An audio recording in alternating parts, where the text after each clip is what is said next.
Nombor akaun pun okey. Kad bank kan? Okey, keluarkan kad bank. Ni jap. Bagus. Ni soalan yang bagus. Walaupun awak tak tanya, awak tanya orang lain. Okay. Kau tanya aku boleh tak? Kau tanya dia buat apa? Tadi baru aku ajar tadi. Tanya orang yang tahu. Okey, kad bank dekat mana yang bahaya? Yang penting. Belakang kat mana? 3 nombor belakang. 3 nombor belakang kan? Lagi? Valid true. Ingat tak kalau kita call bank kalau apa-apa kan dia minta tu dua maklumat. Perasan tak sebelum ni ada viral yang pasal budi salah guna dekat stesen minyak kan? Okey, sebenarnya MO tu dah banyak berlaku dari dulu lagi. Saya dah share dalam video saya.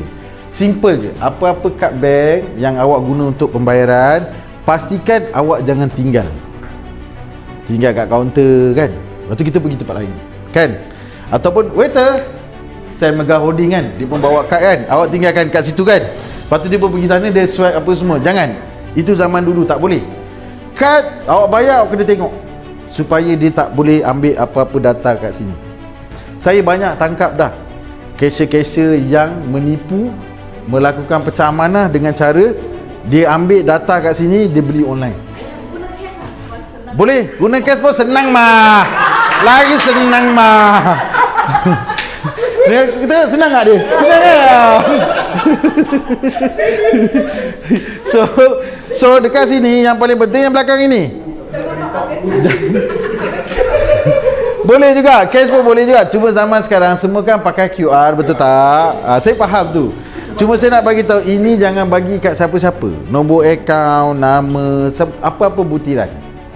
Kalau dia call kita, kita tak tahu siapa. Dia kata dia polis, dia kata dia berkamar, dia kata dia JNT, dia kata dia operator. Dan dia tanya, boleh saya tahu dengan siapa saya bercakap? Dia minta nama kan, dengan IC kan? Jangan bagi, itu scam. Minta nama dengan IC. Orang yang call kita, dia mesti dah tahu dengan siapa dia nak call. Awak tanya dia balik, awak yang call saya, awak nak cakap dengan siapa? Kalau awak nak Ramli, saya boleh jadi Ramli. Awak, ikut awak nak siapa?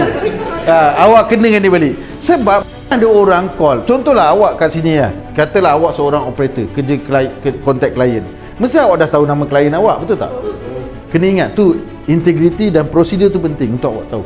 Ni dalam kes ni lagi lah, dia sambung-sambungkan lagi. Tengok dia minta IC dengan nama. Rahmat dah ajar kan, jangan bagi. Okay, katalah awak pergi counter bank. Ni satu situasi sampai depan kaunter. Cik, boleh tak cek akaun bank saya ada berapa dalam?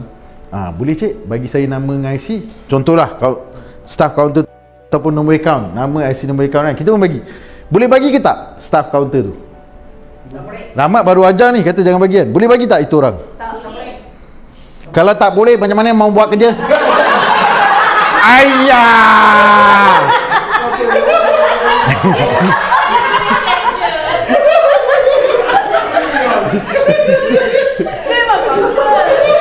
Okey, ingat urusan di kaunter, orang yang betul boleh bagi mah. Awak dah suruh dia buat apa? Tak apa, awak tak nak bagi tak apa. Ramai ajar. Nak saya teka awak start urut 5 kan, nombor awak kan. Tak boleh. Dia yang bahaya kalau online. Online jangan bagi. Tapi kalau kita berurusan di kaunter, memang dia ada urusan dia, itu boleh bagi. Ingat dia ada beza dia. Tu sebab saya bawa contoh tu. Okey, so ini dah tahu